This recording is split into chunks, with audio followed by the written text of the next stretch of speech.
everyone, welcome back to my channel. This is Alex of Coyote Star Astrology, and this is my video for the full moon in Cancer coming in on January 17th, 2022, which is a Monday here on Pacific Standard Time. However, please do adjust for your current location as that time and date may change. Coming off of quite the week, how is everybody feeling out there? It has been a bit of an exhausting journey for me personally. The astrology is a bit of a shit show right now, and we're going to be talking about why that is. I'm actually putting a meme up on the screen that I posted to my Instagram yesterday.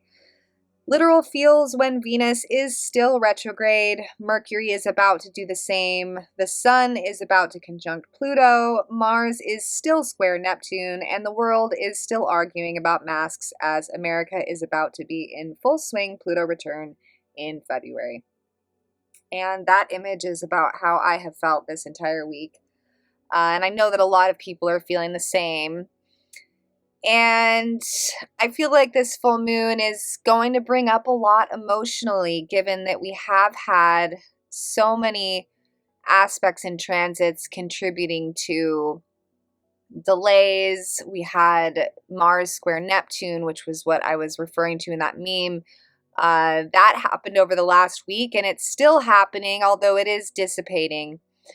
And Mars square Neptune is really tough because Mars is where we want to move towards a target.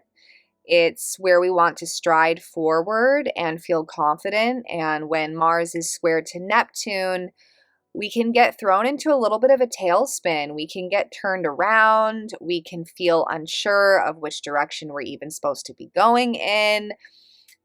We can have plans change. We can have unsettling info arise that, frustrates Mars because Mars really wants to go for it. And with that square to Neptune, it's not really clear. And Mars and Sag is, of course, about the truth. So the truth of our direction and our path at the moment might be a little bit hazy. And having two retrogrades doesn't help matters either. Venus is still retrograde, of course. She's retrograde until the 29th of January. And I'm actually filming this video on the 14th of January. And today, wow, have I been feeling this, but this has been square my Mercury. Mercury went retrograde at 9 degrees Aquarius and will be retrograde until February 4th. And because Mercury went retrograde today with Saturn, so we see that Mercury and Saturn are combining energies right now, and we know that Mercury is our thoughts and our mind and the way that we're processing information, and Saturn, of course, is a heavy, serious presence.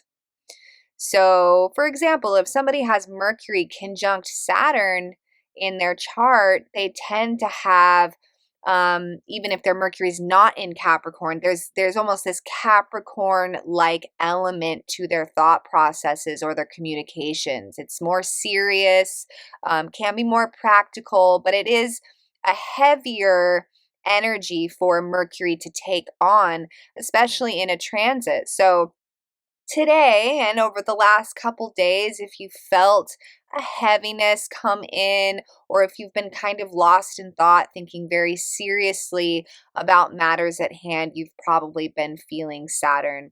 At its worst, it can be very depressing. I mean, Saturn is lead. It's kind of like a dark, stormy rain cloud sometimes. So if you've been feeling that, if you've been feeling anxious or a little bit down or lacking energy, you've been feeling Saturn's presence there in the chart.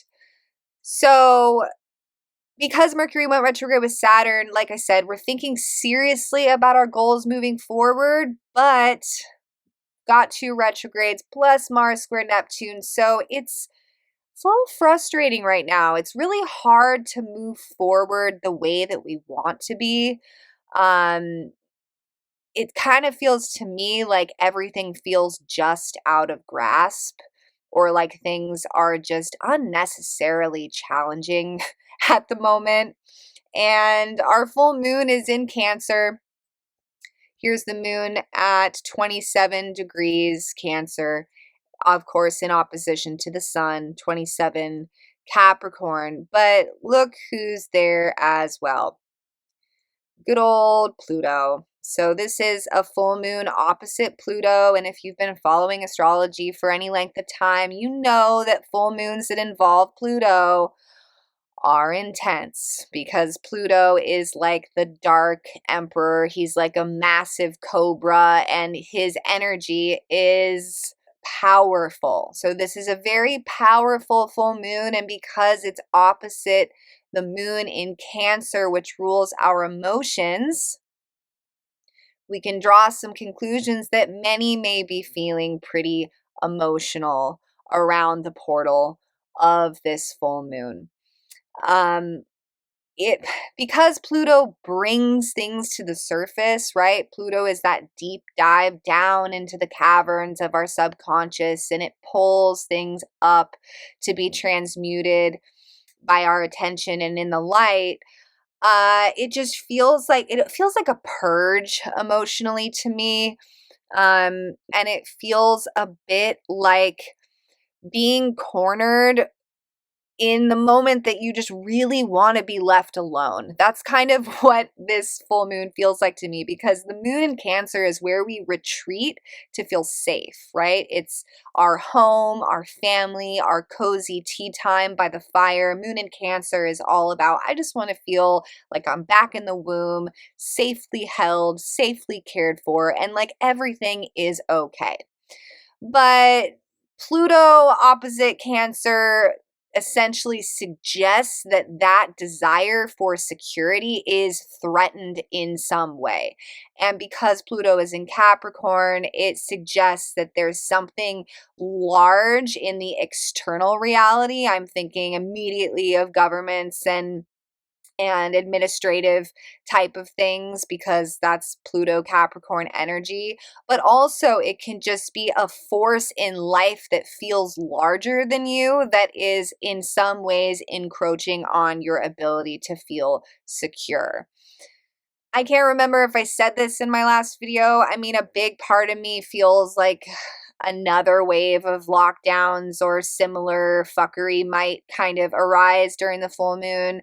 Uh, it's hard to say because the narrative has definitely been shifting a little bit. They've been pulling back a bit on the fear mongering related to the virus specifically. So I'm not sure, but what I am sure of is that there will likely be some ridiculous display of power within the news and administrative types of things because of that Sun conjunct Pluto element.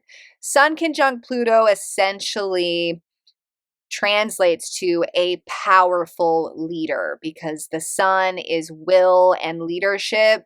And then when you have Pluto conjunct, this can be a powerful leader that is misusing their power. So more of that on the way, but we know this because we're so close to the peak of America's Pluto return in February 2022. So I'm feeling it. I mean, it's incredible how things have accelerated in the last week or so. It's a bit exhausting, honestly, isn't it, to watch it all unfold the way that it is. And we know that we haven't seen anything yet because we have all these planets retrograde. So just wait till February when things start moving. We've got Venus go direct on January 29th, Mercury going direct on February 4th, and then it's gonna kind of be all systems go. And we talked about this in the last video, but I want to remind you that while this might have kind of intense implications for what's happening in the world, when it comes to our own individual lives, I'm actually looking forward to February a lot because it feels like grind time to me. It feels like finally things are going to start to move forward in a powerful way because Mars and Venus will be traveling together conjunct for all of February. So that's going to give us a lot of movement. But for now, we're sort of swimming in the uncertainty and the stagnancy of a lot of retrogrades in a Mars square Neptune, which is just not super fun. The day after the full moon, Uranus will go direct in Taurus, finally. And I find it interesting that Uranus goes direct right after, because Uranus rules revolution. And historically, when we have stations with Uranus, this is where we can see things like protests or uprising against some kind of repression. So interesting, isn't it, that we have the full moon in Cancer the day before with Sun conjunct Pluto, which might be some kind of ridiculous display of misuse of power. And then the day after, Uranus goes direct. So brace yourselves, because to me, this almost sort of really sounds the kickoff for the most intense part of the Pluto return, which will be building over the next month, absolutely. But it does sort of feel like a snapping or a breaking due to so much built up tension.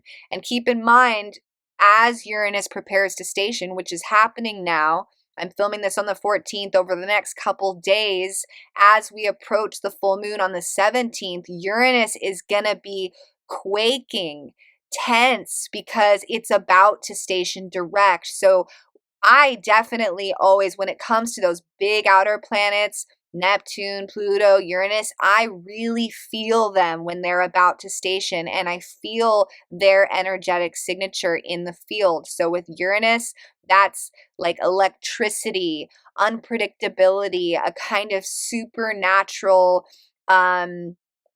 electric tension that kind of floods the field. And there can be unexpected events or information that come out of nowhere. Uranus can be explosive. Sometimes that's earthquakes, or sometimes just something that sort of shocks and awes the masses. But also in our own individual lives, this could be some unpredictable element of change flying through seemingly out of nowhere. So kind of an exciting moment, but I know that it's tough. I know that a lot of people have been going through it this week.